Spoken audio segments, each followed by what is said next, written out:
Well, greetings, everyone. I'm your host, Daryl Davis. Welcome to our panel tonight regarding the film, How Jack Became Black. I'm really pleased to be here with this distinguished panel. And let me just get right into it and introduce them to you. Eli Steele, How Jack Became Black is his latest film, 5 years in the making, but worth every minute spent making it. This is a must-see for every American, regardless of your skin color, abilities, disabilities, or station in life. His previous film, What's Bugging Seth, was the winner of 10 Festival Awards, and his MTV network pilot, Katrina, won him the Breakthrough Filmmakers Award. Also on the panel, we have Takyrica Kokoszka. She's a math teacher in my hometown of Chicago, Illinois. Takyrica Kokoszka resides in nearby Oak Park with her husband, where she enjoys reading, CrossFit training, and dreams of the same world Martin Luther King dreamt of when he said he wanted to have a time when people are judged by not the color of their skin, but the content of their character. Takyrica and her husband raised 2 biracial children. Also, we have John Wood Jr., musical artist and noted writer, speaker on racial and political reconciliation. John Wood Jr. is also a former nominee for Congress and former vice chairman of the Los Angeles County Republican Party. Today, he serves as the national leader for Braver Angels. Welcome, everyone. It's good to be here. It's great to see you. Great to see you as well, my friend. Okay, let's start with Eli. First of all, Eli, I want to tell you, man, I really, really sincerely enjoyed that movie. And I think, that is a must-see for every kid going to school, starting, in elementary school and on through middle school. It is a must, not only for students, but for teachers as well. I learned so much, and I know others can do the same with that film. And thank you very much for making it. So I'd like you to tell us in the audience as well, some who may not have seen the movie but have joined in. What is the definition of deaf accent? You say you have a deaf accent. It's just kind of hard to explain, but being born deaf, I was born profoundly deaf. I have what's called it's a profound hearing loss, so 95 dB in both ears. So pretty much the worst kind of hearing loss that you have, other than being stone deaf, which kind of means that you misty a part of your ear or something you cannot hear without any type of device or anything like that. It took me, I was probably about 4 years old before I did my first word. So I had my hearing aid put on when I was 18 months. So from 18 months to 4, and then it was just therapy. So that's part of why I have a deaf accent. And also with my hearing aid, I only heard about 15% of what you hear. So I don't know how I was able to go to elementary school or junior high school, mainstream, with only 15% of the hearing. I think it's a testament to how strong and how complex the brain is able to fill in the gap. Because the whole time I thought I was hearing, and then I got the cochlear implant, and then I went from 15% to 85%. So that's how I know how little I was hearing before. So, but and the kids today who are born with the cochlear implant, most of them don't even have a deaf accent because they have so much hearing from both, from when they have when the implant was put in. So it's a different generation. And when people perceive this accent that they can't explain or whatever, how differently, especially adults, how differently do they treat you? It depends. I mean, it really depends. As a child, it was different in America. I was 40, just initially getting systemically biased. Today, it's more, I think, more of a avoiding. Like they don't want to deal with it. So they still my implant and they should kind of walk away or something like that. They don't know what to do. It's kind of similar to somebody, they might see somebody in a wheelchair. and just look away. They don't want to be reminded of that. But part of my copy is that I should, at least I don't have to deal with you. Do you feel that because of this deaf accent, that they treat you any lesser of a human being than they would if you had a natural accent? Probably just because people are not used to it, and people don't. I do think that people today do have more of an ability to interact with somebody differently. I mean, I think that's part of the progress for the last 40 years. It's not as bad as it was when I was a kid. I mean, I remember one guy walking up to me and I smiled at him and he punched me just because I was there. It was just being different, and people didn't have that ability to understand to be different. We don't have that so much today, more curiosity. Because sometimes people probably put the perception of that. The way I get them out is they come up to me and start steining. I'm a horrible steiner. I didn't grow up with it. And they'd be so disappointed that I'm not their kind of there.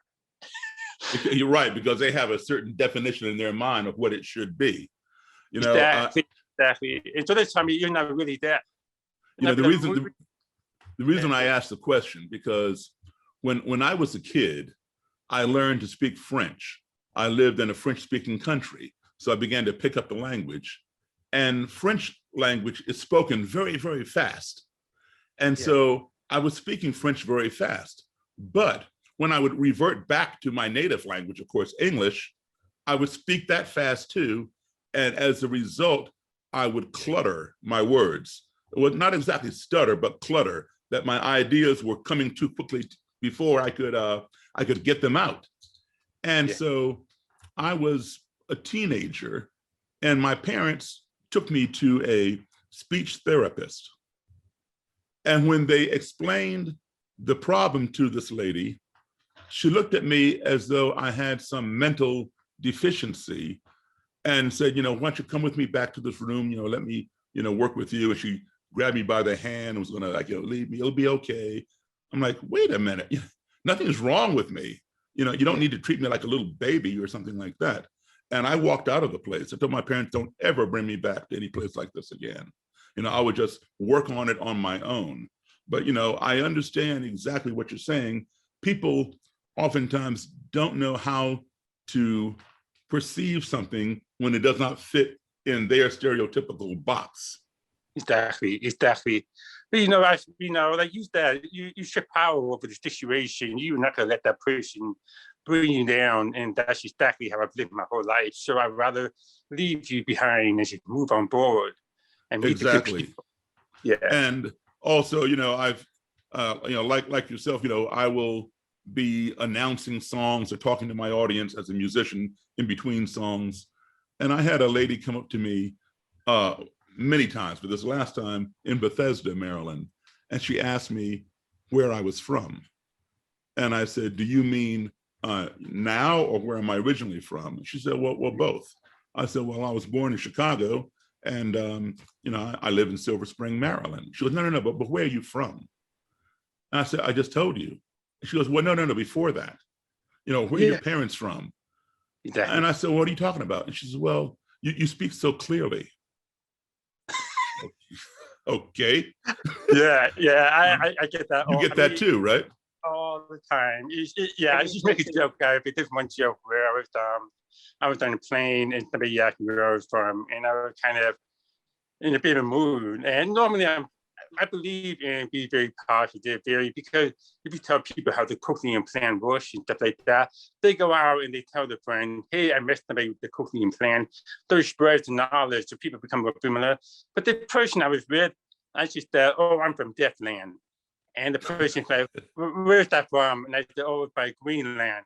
It's about 5 million people. It's really quiet. I'm joking with you, but wow. John Wood Jr., my man.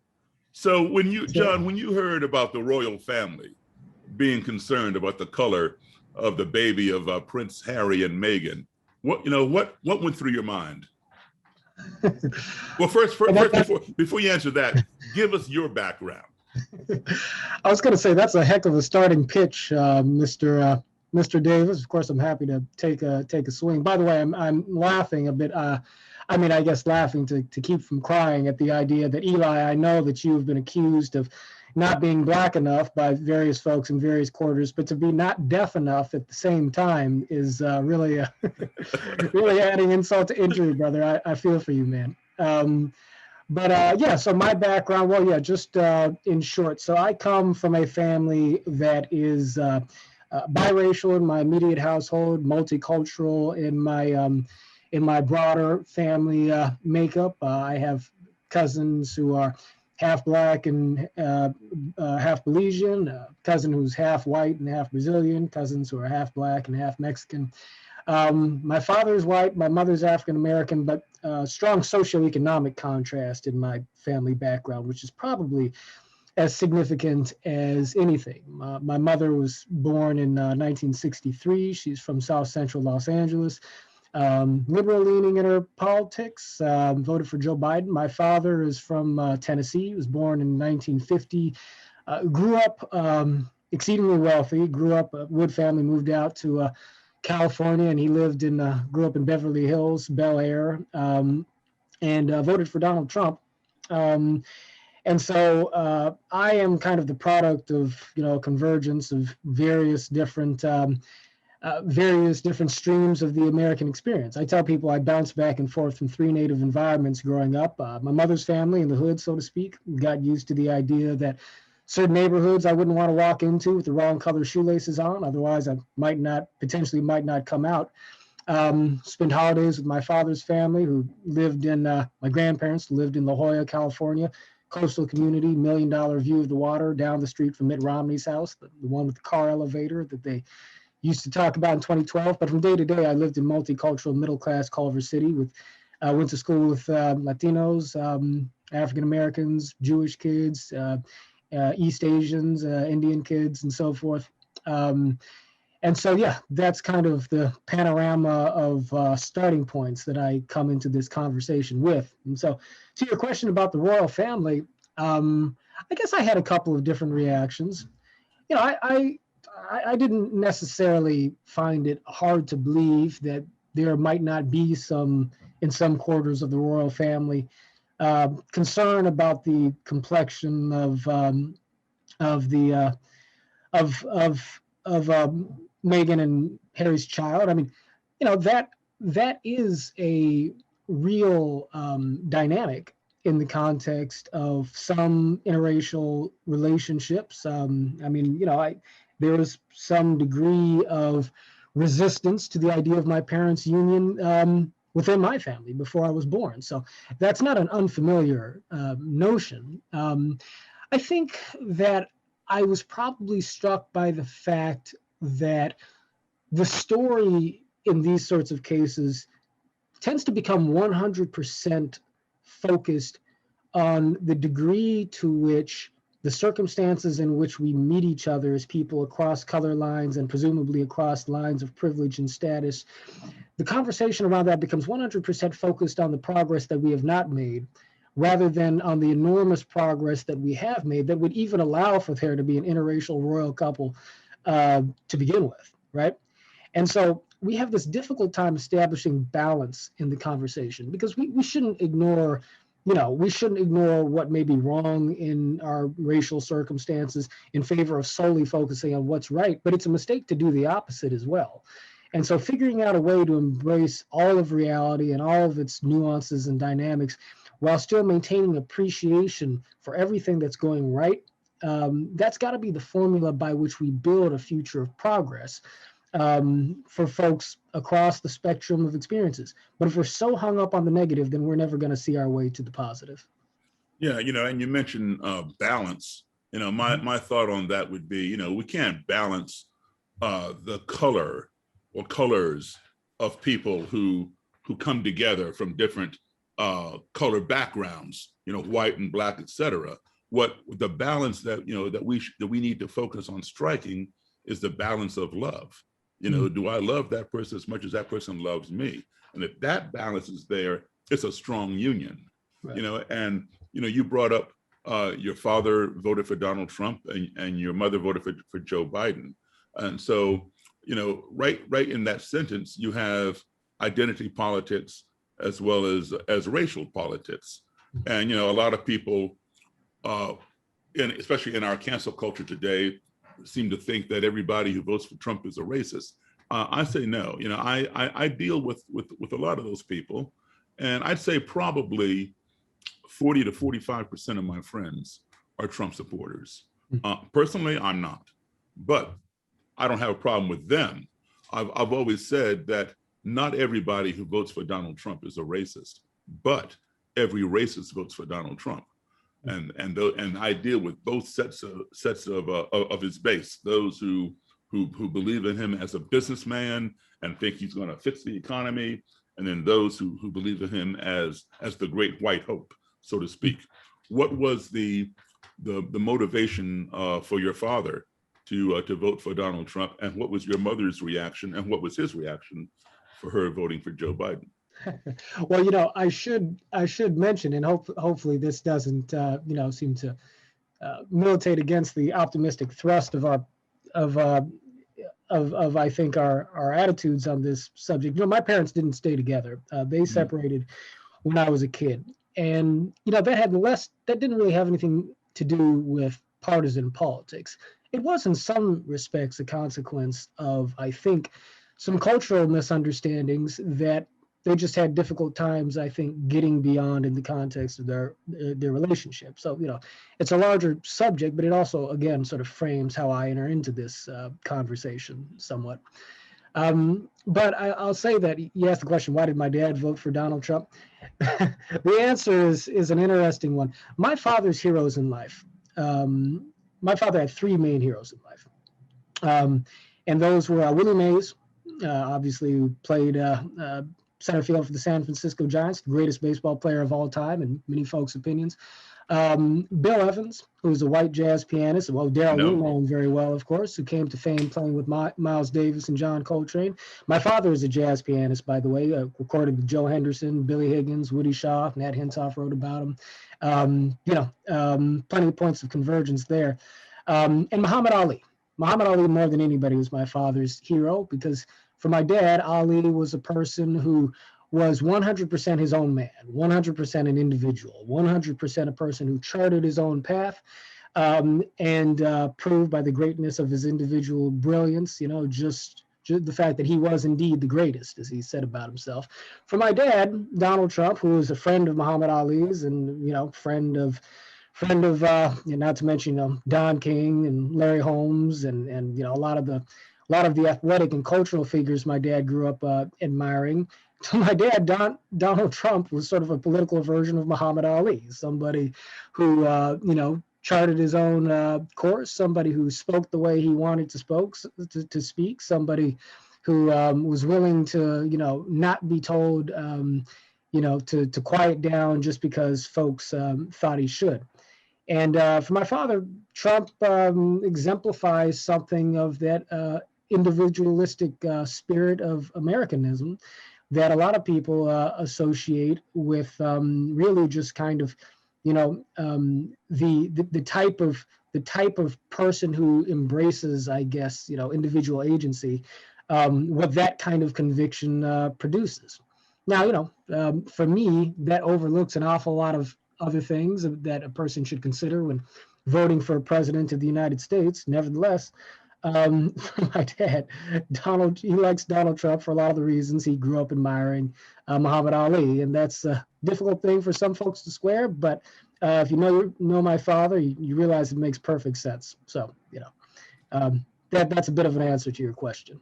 Well, you know what? That's a great answer, because that's a great influence, because, you know, it also, you know, points to you. You know, you're a self-made person. You know, you are your own person, despite anything else anybody throws at you. So you know, that's a great influence on you, both from your mom and from your dad. Takyrica, I want to ask sure. John a follow-up question. Oh Lord. How do you think? So I thought for 3 years that everybody who voted for Trump was a racist. Mhm. I have since opened up my mind, thankfully, and my heart too. But I just wonder how much of a role, John, do you think that played with how you handle politics? Because I was definitely all left leaning, voted Democrat most of my life. And I'm just wondering how having those two different perspectives may have shaped your politics today. Mhm. Well, geez, let me see if I can figure out a short answer to that question, Takyrica, because I really want to hear more about yourself, to be honest. As I said, my parents had, have differing politics. Now, to tell you the truth, my dad was a registered Democrat up until relatively recently, probably just about 12 years ago. Or so. My father's one of those folks, though, who felt that the Democratic Party had left him behind. He was a Kennedy Democrat, thought of himself that way. And my dad was much more interested in culture than anything. One of the things that turned my dad against the left, just point of reference here, was what he felt the left's embrace of, poisonous elements of our culture. The idea that the left would embrace, gangster rap, for instance. My father felt culturally that the left was embracing things that were destructive to the Black community. And for my father, who grew up, I mentioned my dad's role models, but they also included Duke Ellington and Sam Cooke and so forth. My father has felt that there's just sort of this cultural slide on the left that shows up in these various ways in which our popular culture has kind of, declined. And that was the storyline I was raised with, right? The way in which all of that impacts my politics, though, is really just in the sense that it gives me some perspective on the idea that there is some value in the lived experience of folks from across the spectrum. So, my mother's family comes from the inner city.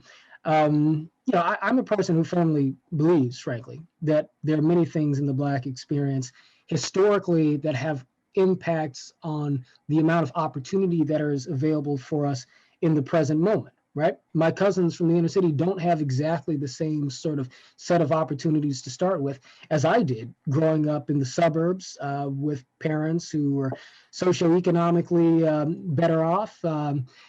That's a fact of life. It doesn't have to determine where we end up, but it explains something in terms of why we see the world the way we do.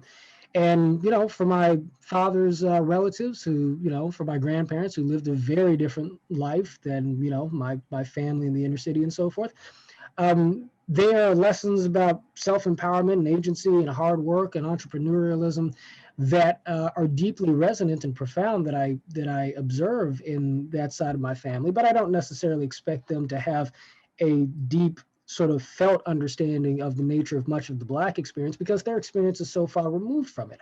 That doesn't mean, however, that there's not mutual human dignity that binds us and stuff that we have to the opportunity to take from one another's experience in order to enrich us mutually in the context of our relationship as Americans. And so I've grown up trying to sort of hold that balance in precisely the way you said, Mr. Davis. It is a balance that has to be forged in love because ultimately that's what allows us to transcend the differences in our starting points to fill out our mutual pictures of what is actually true in the context of American life and what is true in the context of those dynamics of character and personality that actually make us of value and benefit to each other well beyond the color of our skin. All right. So Takyrica, you mentioned that for 3 years you believed strongly that Donald Trump was a racist, but then thankfully you opened up your heart and your mind to a broader perspective. So, in this country, we want to move away from identity politics and away from asking, what are you to who are you? And certainly you have two biracial children. What was it that happened after those 3 years that opened you up? And what do you want to see done, and how can it be done so that your children are not impacted the way you were? Just like, I was not impacted the way my parents were because, they worked towards change. Right. That's a great question. I think what happened was I didn't realize how biased the information is that I was consuming. And I just made all these assumptions, which is what people do, I think, a lot of times in a lot of, across spectrums. But I think we just make these assumptions about people based off of someone else's, experience. And as it turns out, that's it. I think it was misleading for me because I just consumed the news where, it was Trump voters are racist and they said this and rallies and they love America more than they love the people here. And that just really wasn't the reality. I soon found out. I mean, I wasn't seeing the right as humans. And that, I think, is that's what misled me. I wasn't seeing the other side as people, as human beings. As I saw my husband when I met him. And my husband's Polish. I didn't see him as a white guy. I just saw him as my husband. And that's how we fell in love. I kind of cringe at the term biracial couple interracial couple, because I don't see him as as other. Right. I see him as a human being. And I think just opening my heart even more to seeing people as humans really did a number on my ideology, on my political ideology. And then once you get that far, you see, wow, we actually have a lot of things in common.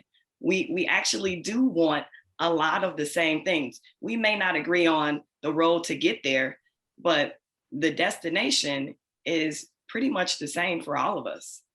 Absolutely. And that's not to say that there aren't racists on the right Absolutely. or racists on the left for that matter. Exactly. But not all can be painted, with a broad brush.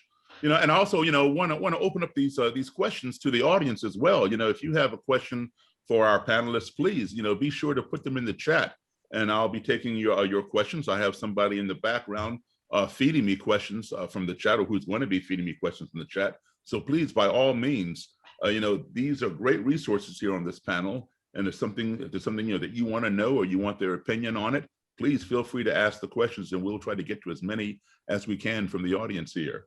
When people say negative things about you based on your race, religion, disability, or ethnicity, they are saying nothing about you, but are saying everything about themselves. And when you allow them to define who you are, then you lose. So with that, I'm going to take a question from the audience. And Eli, I'm going to ask you about this. Question is this: how can we as a society turn this tide back towards Dr. King's vision of colorblindness when we see skin color as and not the content of one's character? How can we turn that around, Eli? That's a great question, because one problem with that is you really cannot do that as a group. You can't order a group of people to behave in the way they want to behave. I mean, it has to really start with your own self, because you as the individual have the power to decide how you're going to behave and how you're going to interact with other people.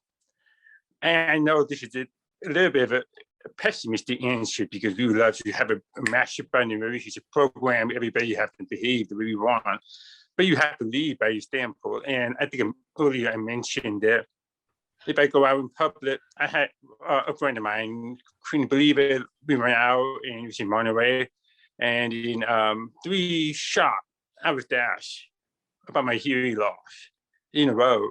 Now you could get irritated, and if you do, then you lose automatically. So my approach is to have faith in human being, explain what it is to them, and hope that it will spread our words to other people. So that's really like the best way to do that on your own individual, on your own level. That's your power, and I hope that works. And I think it does work. another thing to do, though, is to resist the temptation of trying to get power out of race. Because race is man-made. When I'm looking, if I'm looking Daryl, your color tells me absolutely nothing. He's not the same person as Takyrica. You know, just because you guys have similar skin tones, you guys are not the same people. And so I think that's a very important thing to keep in mind. And because when you make a judgment or something about race, it's like if they look in the old days, if they call me the N-word, they were trying to have power over me. They were trying to make me into what they wanted me to be. So that's the corruption of race. That's right. And so when you today, if you say you need it because you're Black, well, that's also a corruption too. You may need it, but it shouldn't be because of your race. It should be because of who you are as a human being. So we have to respect, usually race as a race to lift ourselves up. We're human beings first and foremost. That's my opinion. Absolutely. So John, a question from the audience. This person states, I remember in the 1990s, there was a lot of conversation about an interest about multiracial or mixed descent identities, some of which you mentioned in your last answer. That kind of discussion seemed to go away. And today, the racial boundaries seem starker and much more simplified than they were in the 1990s. I'm wondering if anybody else shares that impression. Yeah, I think that's correct. I think that there are social pressures that have been brought to bear, even in just the last several years or so, that seem to make it important for us, even if we identify as biracial or mixed race or what have you, to ultimately pick something of a side, if you will, in terms of where we fall on the spectrum of status and privilege in American life. And so you do see something of a social incentive baked in, I think, to a lot of our conversations about race, which leaves some folks scrambling to identify as much as they can with the marginalized, because there would seem to be consequences of social ostracization if you, and maybe other consequences if you don't. And whereas this is a more or less, this is a dynamic that more or less takes care of itself for people who are not conspicuously mixed or of mixed race. For those of us who are, this idea that you've got to assert your identity in one direction or the other probably is a little bit more of a relevant kind of factor. But that said, what this very shift itself also indicates is something of a receding of a narrative of American life, which had said that we had largely sort of overcome the consequences and the reality of racism as it existed during and prior to the civil rights movement in such a way to where we can more or less celebrate the fact that we are all genuinely equal, moving on from those times. And, in the 90s, I think that was still the prevailing sort of perspective in mainstream conversations about race. I mean, not everywhere, not in every corner of academia. You can say that narrative really sort of reached its culmination point with the election of Barack Obama. But people are far more skeptical, if not even cynical, towards that claim now. And, that is, that brings with it its excesses going in the other direction. But there is something to be said for the idea, I think, that there is more to be known about the stories and experiences of folks of varying different cultural and ethnic starting points in American life than many of us perhaps entirely appreciated. And I can remember you, Mr. Davis, in I think in, was it Accidental Courtesy? You made reference to the fact that, when you were growing up, you learned a version of American history that might as well have just been called white history, because it overlooks so many important things in the context of our nation's past. I think part of the upside of the sort of culture of anti-racism that's been inspired by critical race theory in our current moment is the fact that there's a reaching back for parts of our history that perhaps have been overlooked, that shouldn't have been. And so there's this awakening of awareness of things like Juneteenth and the significance of Black Wall Street, and many other episodes in our history, which contribute to a fuller understanding of our nation's past and perhaps who we are in some sense. So again, I strive for balance and looking at the value that there is to be found in the different perspectives and experience. And sometimes you want to get rid of 90% of what you're getting from a certain quarter, but that doesn't mean that 10% doesn't carry with it a fair amount of value that needs to be upheld. So a sophisticated conversation about these subjects is vital. Indeed, I'm seeing a lot more of something that I was told by the head of the American Nazi Party at the time, back in 1974, when he said that this country is heading towards a balance, if you will, 50% white, 50% non-white in the year 2042. And that has been talked about a lot, not so much by the media, but in other outlets. And it's definitely heading in that direction. And there are people, is a large percentage of our population that is very concerned about that. Human beings as nature don't like change. They don't like to be uprooted and stuff. And we're seeing, like, say, for example, the term white flight. That barely exists anymore, because everywhere you go, there's already somebody there who does not look like you, And so people are feeling what people in the KKK and the neo-Nazis and the alt-right, what they tell me is, Daryl, I don't want my grandkids to be brown. They call it the browning of America, or white genocide through miscegenation. And they're feeling that their identities are being erased, if you will. They feel that they founded this country, the Constitution was written by them and their ancestors, and they built this country, et cetera, and now they're being invaded and pushed out. So we're seeing more and more of these groups pop up to recruit these individuals and say, hey, you got to stand up, for our race, et cetera, et cetera. And I think, we're seeing that come into place with this guy's question. Is it any different now than it was in the 1990s? Yes, it is. We're seeing more and more of these lone wolves because, back when I first started doing this kind of work 37 years ago, there was the KKK, there were some neo-Nazi groups, there were some white power skinheads. Today, you got the KKK, the neo-Nazis, the white power skinheads, the Oath Keepers, the Boogaloo Boys, the Proud Boys, the Three Percenters, on and on and on. All these groups are saying, come join us, come join us. We're going to take our country back. We're going to send those people back to where they belong. We're going to build that wall, on and on and on. And people, out of fear of that erasure, are rushing to go join those groups. And when the group, whichever one they join, fails to take the country back, as quickly as these people would like it, some of them get frustrated and they say, you know what, if the Klan can't do it or the neo-Nazis can't do it, I'll do it myself. And that's when they go solo into a Black church and boom, boom, boom, boom, or into a synagogue, same thing, or the Walmart in El Paso, or the Sikh Indian temple in Oak Creek, Wisconsin. And these individuals are called lone wolves. And while we have intelligence agencies that have the operatives and skills to infiltrate some of these groups and gather intelligence and squash those plots, like we saw, for example, a few months ago in the case of the group in Michigan that was going to kidnap and murder the governor of Michigan. We already had operatives in there, that were gathering intelligence, and we were able to squash that plot. While we can infiltrate some of these groups, it is impossible to infiltrate a lone wolf.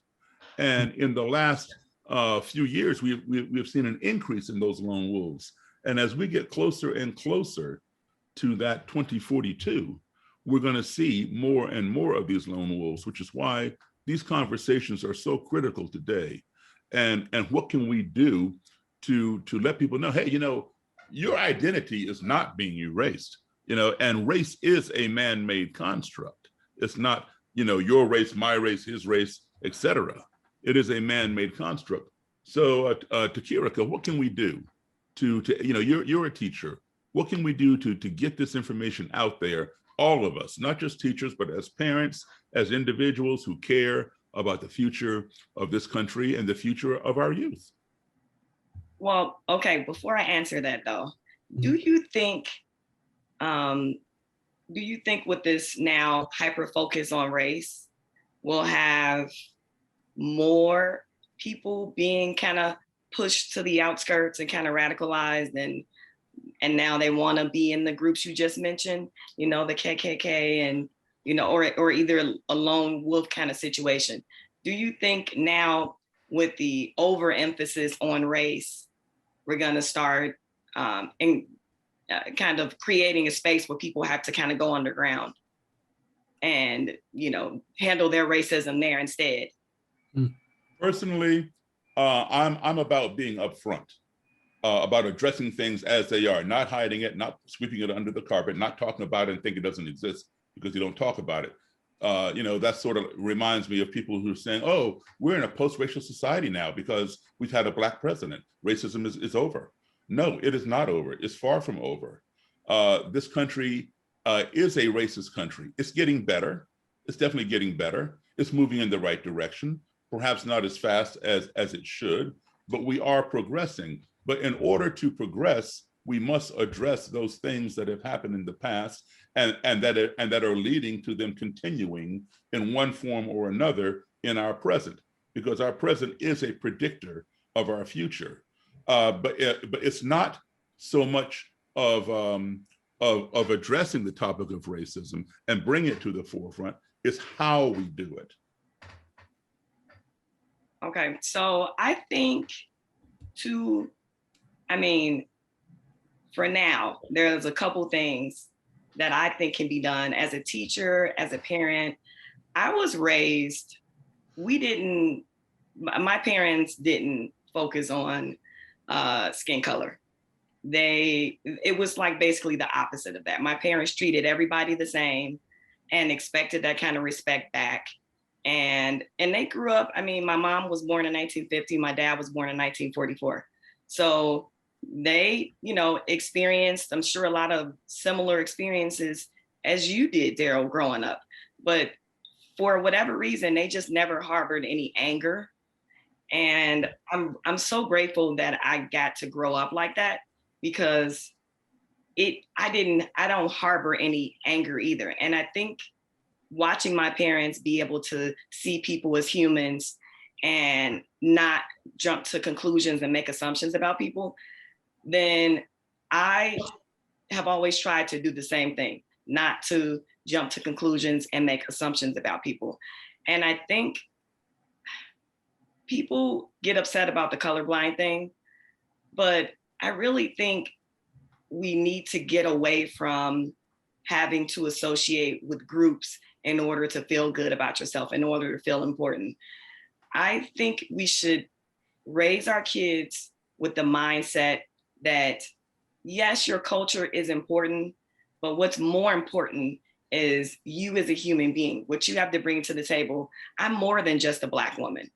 And so I think starting with just making sure your kids understand that we're all the same. We've had different histories, and some of our histories have hurt more than others. However, that doesn't prevent us from acknowledging the progress we've made thus far. There's no question I live in a different world than my parents lived in. And in fact, I lived in a different world and probably wouldn't, maybe not be married to Martin, to my husband, in a world where my parents came from. So I think if we try to encourage people to kind of let go of the anger and the racist assumptions that we make about each other, and just assume that because you have a certain skin color, you think a certain way, or because you have a certain skin color, you don't think a certain way. Let's model for our kids, because you don't have to teach them. I don't think you got to sit down and teach, hey, you shouldn't be racist. Your skin color doesn't care. I think if we just all go about our normal lives, the kids will catch on that stuff doesn't really hold as much power. So I think that's one way, is really adopting the colorblindness ideology And the other thing is, I think education. Education is so important. It is the way to a different life, potentially, a very different life if you're poor. Education will get you so much more power than relying on your race will. So I would say be very diligent with making sure your kids get the best education opportunity possible. I agree with you 100% on that education aspect. But on the thing where you're not focusing so much on, the racial aspect, are you saying that we should not address racial transgressions of the past, or some that may even be going on today? We should just ignore those? No, I think we have to address those, but there's a way to address those issues. And I don't think it comes from us going into the classroom and teaching anti-racism. I think those are issues that adults need to handle, and kids need to be allowed to be kids as much as possible. Okay, so then as adults, how do we handle it with the other adults who are promulgating this racism, which has the potential of affecting our kids? Like, for example, I'm sure, well, you're a little bit younger than I am. I'm 63. I won't ask you how old you are. I think you're probably in your 20s. I'm 39.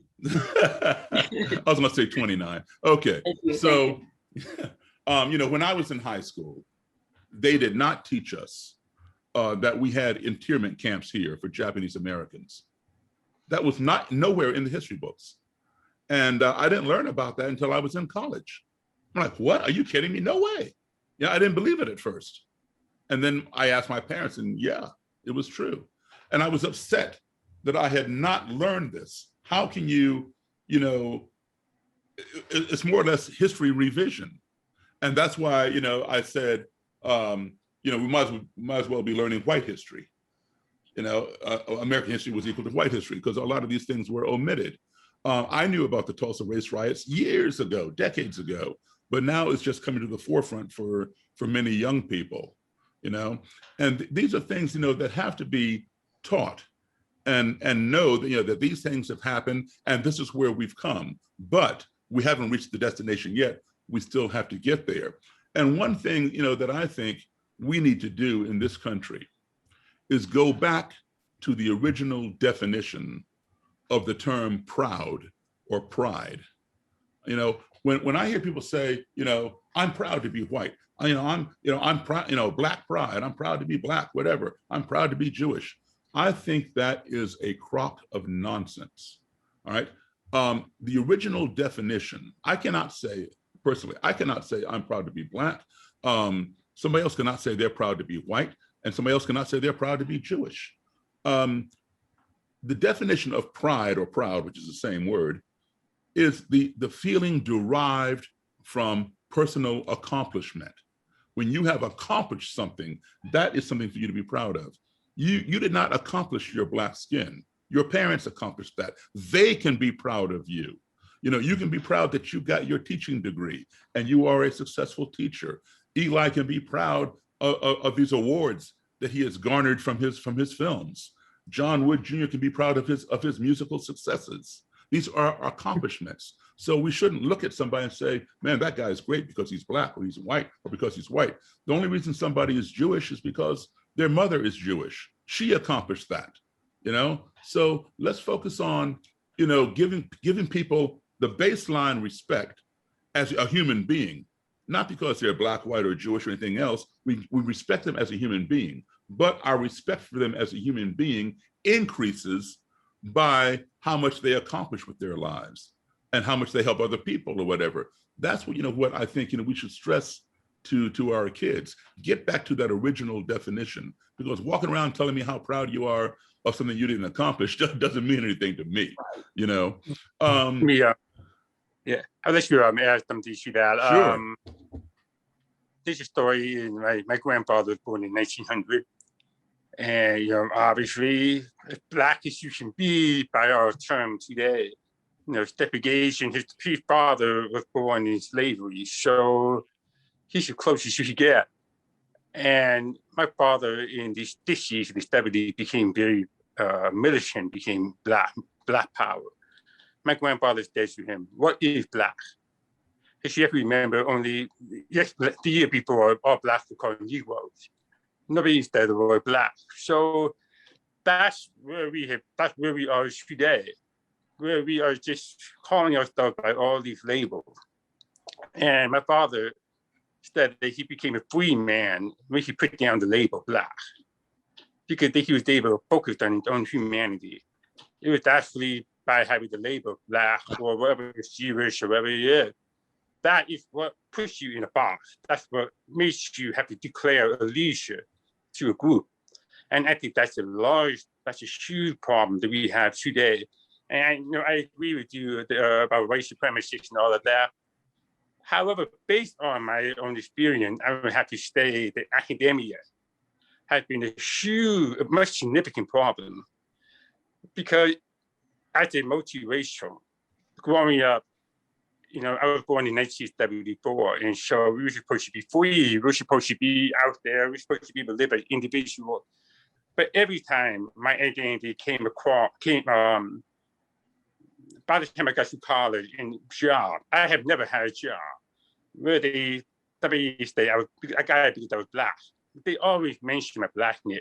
So it's in academia, you want me to have affirmative action, you want to do all of these things, you want to put me into the black box. And I'm like, I'm more than that. And so that's why I actually kind of rejected that, because I knew as somebody with my background that I was just black. I am black and I am Jewish. I am all of who I am. But I'm Eli first and foremost. But the fact that they want to put me into a black box, well, that's the huge problem. That's why we have now anti-racism. That's why we have everything. Because when you have all these racial silos on college campuses, you have the Chicano studies, you have African American studies, you have all of that. You're bringing that history into the mainstream history department. That's why we don't know history. Because when kids get to a college campus, they go, I'm actually going to the African American studies department because I have to get the credit. I'm paying a lot of money in tuition. I want to become a doctor. And that's what I heard a lot, even when I was doing How Jack Became Black, when I interviewed kids. They were just too busy. It wasn't they were anti-anything. They just started as a luxury. And that's why even in California, that's a big reason why we're pushing the ethnic studies, because these people did not have enough students coming in. So now they have to make it mandatory. So that's how you keep racism alive. Because you have to remember, I'll give you an example. When Joe Biden talked about Tulsa, as horrible it was, he did not mention, to my knowledge, if I'm wrong, correct me. He did not mention that the Black community rebuilt that town. He didn't mention that they, on their own, rebuilt that whole area. I mean, we have some of the greatest jazz musicians, one of the greatest novelists of the American history, Rob Brotherton, coming out of Oklahoma. So we have so much.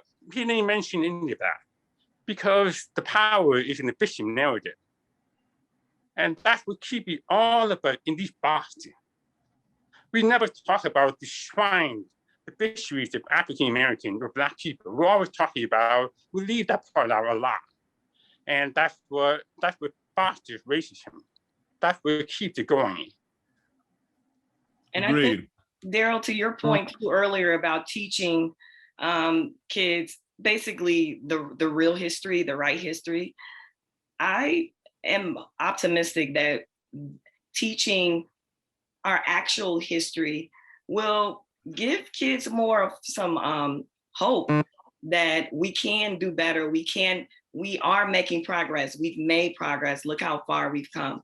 And yes, we have a lot of things that we shouldn't be proud of in this country, but we also have lots of things that we should be proud of, especially so many Black accomplishments. And I think there's a way to teach the history and be honest with people so that so that we don't have to be ashamed, because we're just laying it all out there. We're just giving you the information. We're not telling you how to feel about it. Here's what happened. And hopefully here's how we corrected the problem. And, this is how we can avoid some of our pitfalls from before. But I think by covering that up and, ignoring our history, we kind of do ourselves a disservice. Yes. Because, yeah. Okay, well, we're about to wrap it up here. One quick last question, Eli, from the audience, said that it's been a few years since your experience with checking the box at school. And this person says, we experienced the same thing with our kids last year. Do you think there's any value still in fighting against this, or is it just here to stay? The box, you mean like the box specifically? Yeah. Well, we have the box. We have all the data. I mean, well, I think I say in the film, we use the boxes to kind of prove discrimination, but so we show disparity between the races. We have all that information. Yeah, we're worse off. Okay. So we're worse off. So how is that making it better? We have all the data. We pump so much money into public school. I mean, it's not that we're trying to make the kids fail, but how old are your children now? They are Jackie. We're just to turn 13. Okay. God help me. And June? June is 11. She just turned 11. So, okay. Yeah. Well, folks, that about does it for this evening. And I want to thank all our panelists and thank you, the audience, for tuning in and asking these great questions. I know there are a lot more questions that are still coming in, and I wish we had the time to get to all of them, because I mean, this is fascinating for all of us, the panelists, myself, and the audience, to learn all these things and hear about your experiences as well. And I want to remind you all that there are four more films that are available for you to watch on the same link that you watched How Jack Became Black. There are 4 more, and there's one tomorrow, which is actually a film about a documentary about me and my work with the KKK and neo-Nazis and other white supremacists. So I will be on the panel tomorrow night, but please take the opportunity to watch the other 4 films and join in the conversation. And if you have not seen How Jack Became Black, I highly recommend it. And I hope that you will take the opportunity to recommend it to all your friends and recommend it to your school system, because people get their education usually from 3 places. The majority of their education, they get it from their parents, they get it from their church or religious institution, and they get it from their schools, because that's where they spend a lot of their time. And I believe that this movie really speaks loud and clear and can bring about some changes. So once again, I thank you all. It's been a real honor to host this program. And Takyrica, John, and Eli, thank you all very much for your participation. Thank you. Thank you, Daryl. Okay, wishing you all a very good night and have a great weekend.